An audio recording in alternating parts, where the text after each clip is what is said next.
ഭഗത് സിംഗിൻ്റെ ജനനം 1907 സെപ്റ്റംബർ 28-നാണ്. മരണം 1931 മാർച്ച് 23. അപ്പോൾ ഭഗത് സിംഗ് ജനിച്ചത് 1907 സെപ്റ്റംബർ 28-നും അദ്ദേഹം മരണപ്പെട്ടത് 1931 മാർച്ച് 23-നുമാണ്. Words of freedom, ideas of a nation എന്ന പുസ്തകം രചിച്ചത് ഭഗത് സിംഗ് ആണ്. Words of freedom, ideas of a nation എന്ന പുസ്തകം രചിച്ചത് ഭഗത് സിംഗ് ആണ്.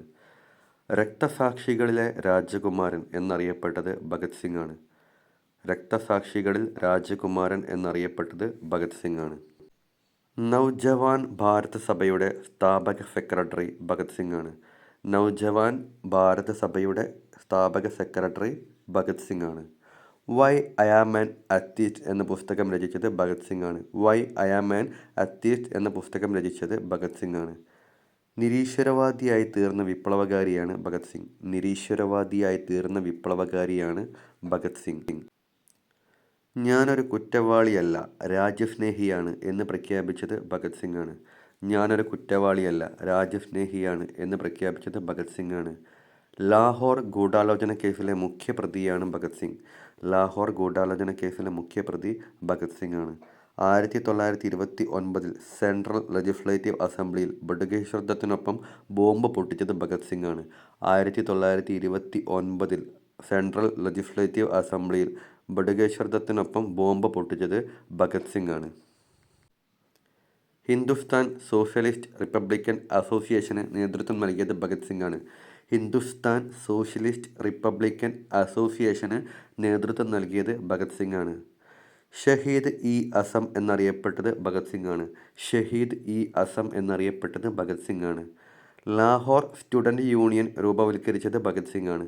ലാഹോർ സ്റ്റുഡൻറ് യൂണിയൻ രൂപവൽക്കരിച്ചത് ഭഗത് സിംഗ് ആണ്. നവജവാൻ ഭാരത സഭ രൂപവൽക്കരിച്ചത് ഭഗത് സിംഗ് ആണ്. അപ്പോൾ ഭഗത് സിംഗ് ആണ് നവജവാൻ ഭാരത സഭ രൂപവൽക്കരിച്ചത്. 1929 സെൻട്രൽ ലെജിസ്ലേറ്റീവ് അസംബ്ലിയിൽ ബോംബ് പൊട്ടിക്കാൻ നേതൃത്വം നൽകിയത് ഭഗത് സിംഗ് ആണ്. അപ്പോൾ 1929 സെൻട്രൽ ലെജിസ്ലേറ്റീവ് അസംബ്ലിയിൽ ബോംബ് പൊട്ടിക്കാൻ നേതൃത്വം നൽകിയ ആളും ഭഗത് സിംഗ് ആണ്. 1931 മാർച്ച് 23 രാജ്ഗുരു, സുഖ്ദേവ് എന്നിവർക്കൊപ്പം തൂക്കിലേറ്റപ്പെട്ടത് ഭഗത് സിംഗിനെയാണ്.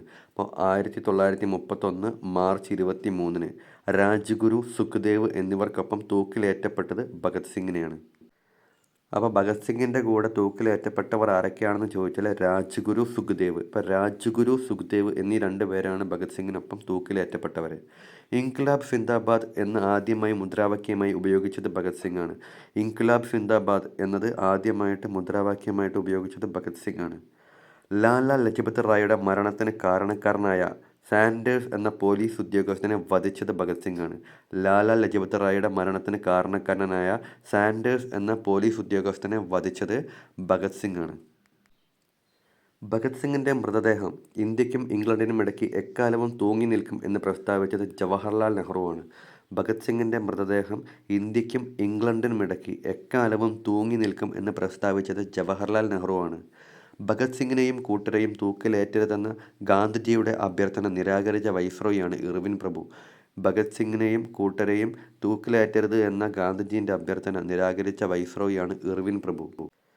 ലാലാ ലജ്പത് റായിയുടെ മരണത്തിന് കാരണമായ ലാത്തി ചാർജിന് നേതൃത്വം നൽകിയ അസിസ്റ്റന്റ് പോലീസ് സൂപ്രണ്ട് സാൻഡേഴ്സിനെ ലാഹോറിൽ വെച്ച് ഭഗത് സിംഗും കൂട്ടരും വെടിവെച്ച് കൊന്ന കൊല്ലം 1928 അപ്പോൾ 1928 ലാലാ ലജ്പത് റായിയുടെ മരണത്തിന് കാരണമായ ലാത്തി ചാർജിന് നേതൃത്വം നൽകിയ അസിസ്റ്റന്റ് പോലീസ് സൂപ്രണ്ട് സാൻഡേഴ്സിനെ ലാഹോറിൽ വെച്ച് ഭഗത് സിംഗും കൂട്ടരും വെടിവെച്ച് കൊന്നത്. അപ്പോൾ 1928 അത് സംഭവിച്ചത്. പഞ്ചാബ് നൗജവാൻ സഭയുടെ ആദ്യ സെക്രട്ടറി ഭഗത് സിംഗ് ആണ്. പഞ്ചാബ് നൗജവാൻ സഭയുടെ ആദ്യ സെക്രട്ടറി ഭഗത് സിംഗ് ആണ്. ഏത് വൈസ്രോയുടെ കാലത്താണ് ഭഗത് സിംഗിനെ തൂക്കിലേറ്റപ്പെട്ടത്? അപ്പോൾ ഭഗത് സിംഗിനെ തൂക്കിലേറ്റുന്ന സമയത്തുള്ള വൈസ്രോയി ഇർവിൻ പ്രഭുവാണ്. അപ്പോൾ ഇർവിൻ പ്രഭുവാണ് വൈസ്രോയി ആ സമയത്ത്. ഭഗത് സിംഗിനെ തൂക്കിലേക്കുന്ന സമയത്ത് വൈസ്രോയി ഇർവിൻ പ്രഭുവാണ്. എന്തിനെതിരെ പ്രതിഷേധിക്കാനാണ് ഭഗത് സിംഗും BK ദത്തും സെൻട്രൽ ലെജിസ്ലേറ്റീവ് അസംബ്ലിയിൽ 1929 ഏപ്രിൽ 8 ബോംബെറിഞ്ഞത്? പബ്ലിക് സേഫ്റ്റി ബിൽ പാസ്സാക്കുന്നതിന് എതിരെ പ്രതിഷേധിക്കാനാണ്. പബ്ലിക് സേഫ്റ്റി ബിൽ പാസ്സാക്കുന്നതിന് എതിരെ പ്രതിഷേധിക്കാനാണ് 1929 ഏപ്രിൽ 8-ന് ഭഗത് സിംഗും BK ദത്തും സെൻട്രൽ ലെജിസ്ലേറ്റീവ് അസംബ്ലിയിലേക്ക് ബോംബ് എറിഞ്ഞത്. Okay, thank U.